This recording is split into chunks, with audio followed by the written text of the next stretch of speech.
HTML tutorial के इस video में आपका स्वागत है।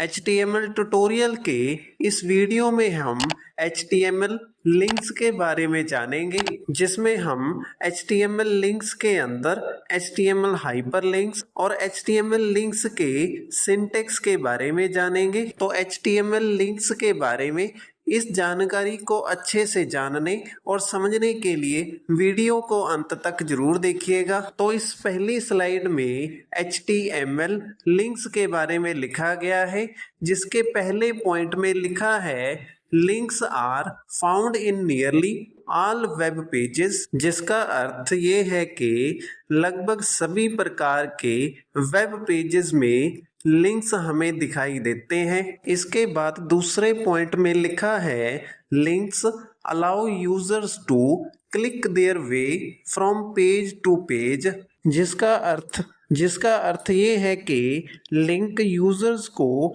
एक पेज से दूसरे पेज पर जाने के लिए क्लिक करने की सुविधा देते हैं। इसके बाद अगला यह स्लाइड HTML लिंक्स हाइपरलिंक्स का लिखा गया है, जिसके पहले पॉइंट में लिखा है HTML लिंक्स आर हाइपरलिंक्स, अर्थात HTML लिंक्स हाइपरलिंक्स होते हैं, जिसका अर्थ ये है कि HTML लिंक्स किसी अन्य डॉक्यूमेंट फाइल या अन्य वेब पेज के साथ जुड़े हुए होते हैं। इसके बाद दूसरे पॉइंट में लिखा है you can click on a link and jump to another document, जिसका अर्थ ये है कि आप किसी भी लिंक पर क्लिक करके किसी अन्य डॉक्यूमेंट पर जा सकते हैं। इसके बाद तीसरे पॉइंट में लिखा है when you move the mouse over a link, the mouse arrow will turn into a little hand, जिसके अनुसार जब आप माउस को किसी लिंक के ऊपर मूव करोगे तो उस माउस का उस पर बना हुआ एरो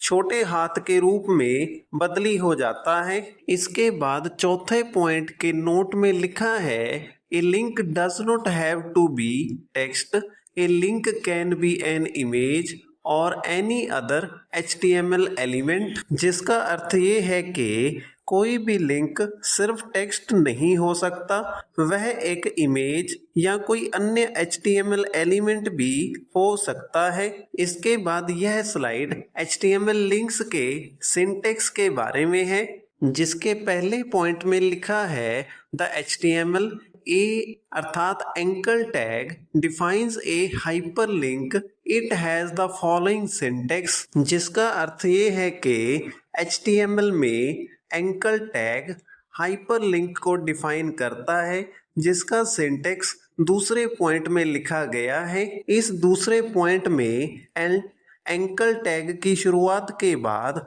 href एट्रीब्यूट का प्रयोग किया गया है, जिसमें आगे वेब पेज के URL को लिखा जाता है। फिर उसके बाद एंकर टैग के क्लोज टैग के पहले कंटेंट के स्थान पर लिंक के टेक्स्ट को लिखा जाता है। इसके बाद तीसरे पॉइंट में लिखा है the most important attribute of the anchor element is the href attribute which indicates the links destination. तो इस पॉइंट के अनुसार एंकर एलिमेंट का सबसे इम्पोर्टेंट एट्रीब्यूट href एट्रीब्यूट है। यह एट्रीब्यूट लिंक के डेस्टिनेशन को इंडिकेट करता है। इसके बाद चौथे पॉइंट में लिखा है the link text is the part that will be visible to the reader। तो इस पॉइंट के अनुसार लिंक टेक्स्ट एंकर टैग का वो भाग है जो कि रीडर को विजिबल अर्थात डिस्प्ले होता है। इसके बाद पांचवें पॉइंट में लिखा है clicking on the link text will send the reader to the specified URL address, जिसका अर्थ ये है कि लिंक टेक्स्ट पर क्लिक करने पर रीडर स्पेसिफाइड URL एड्रेस पर चला जाता है और नया वेब पेज या डॉक्यूमेंट ओपन हो जाता है।